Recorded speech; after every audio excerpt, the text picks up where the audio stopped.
Dead கணிதத்துல இருந்து ஒரு question கொடுக்குறேன் பாருங்க.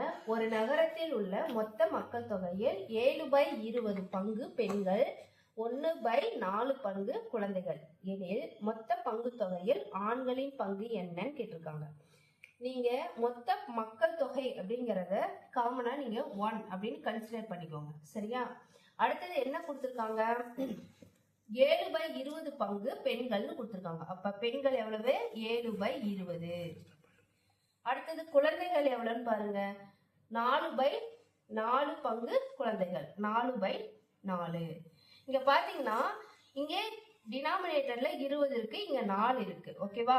இப்போ இந்த 4 20 நம்ம மாத்தணும். அப்ப எதால மல்டிப்ளை பண்ணா நம்மளுக்கு 4 கிடைக்கும் பாருங்க. 5ஆல மல்டிப்ளை பண்ணா நம்மளுக்கு 20 கிடைக்கும் இல்லையா? அப்போ 1 5s are 5, 5 4 5 20 கிடைச்சிருச்சா? அப்ப 7/20 இங்கேயும் டினாமினேட்டர்ல 20 தான் இருக்கு, இங்கேயும் பாத்தீங்கன்னா 20 தான் இருக்கு, 5/20. அப்போ இந்த விகிதமுறை நம்ம என்ன பண்ண ஈஸியா நம்ம கூட்டிக்கலாம். இப்போ பெண்கள் பிளஸ் குழந்தைகள் எவ்வளவுன்னு நீங்க கூட்டிக்கணும். 7/20 பிளஸ் 5/20 சரியா? கூட்டினா உங்களுக்கு என்ன கிடைக்கும்? 7 5 12/20 கிடைக்கும். இதை நீங்க சிம்பிளிஃபை பண்ணா எவ்வளவு கிடைக்கும்? 3 12 5 20, 3/5 கிடைக்கும். இப்போ ஆண்களின் பங்கு எவ்வளவுன்னு கேட்டிருக்காங்க. அப்போ மொத்த மக்கள் தொகையிலிருந்து இந்த பெண்கள் பிளஸ் குழந்தைகளை மைனஸ் பண்ணா உங்களுக்கு ஆண்களின் பங்கு கிடைக்கும். அப்போ மொத்த மக்கள் தொகை எவ்வளவு? 1.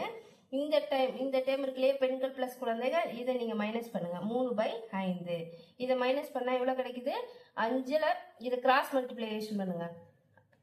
1 × 5 எவ்வளவு?